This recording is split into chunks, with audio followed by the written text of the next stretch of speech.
अमित शहा आजपासून 2 दिवसांच्या महाराष्ट्राच्या दौऱ्यावर आहेत। शहांच्या उपस्थितीमध्ये आज मुख्यमंत्री एकनाथ शिंदे आणि देवेंद्र फडणवीस, अजित पवार यांच्यासोबत बैठक होणार आहे। महायुतीमधील जागा वाटपावर इथे चर्चा होईल। आजच्या बैठकीमध्ये जागा वाटपाचा फॉर्म्युला निश्चित होण्याची शक्यता आहे।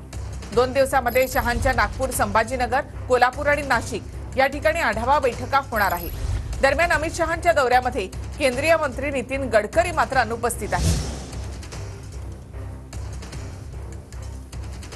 विधानसभा निवडणुकीच्या पार्श्वभूमीवर अमित शहा 2 दिवस महाराष्ट्राच्या दौऱ्यावर आहेत। अमित शहा आज शिंदे, फडणवीस, अजित पवार यांच्यासोबत चर्चा करणार आहेत। आजच्या बैठकीमध्ये जागा वाटपाचा फॉर्म्युला अंतिम होण्याची शक्यता आहे।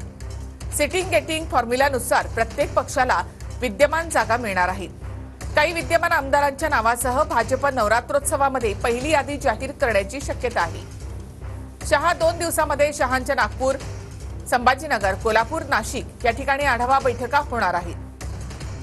आज नागपूरमध्ये विदर्भातील सर्व मतदारसंघांच्या पदाधिकाऱ्यांची आणि आजी-माजी आमदार आणि खासदारांची बैठक होत आहे। विदर्भातील 1500 पदाधिकारी या बैठकीसाठी उपस्थित राहतील।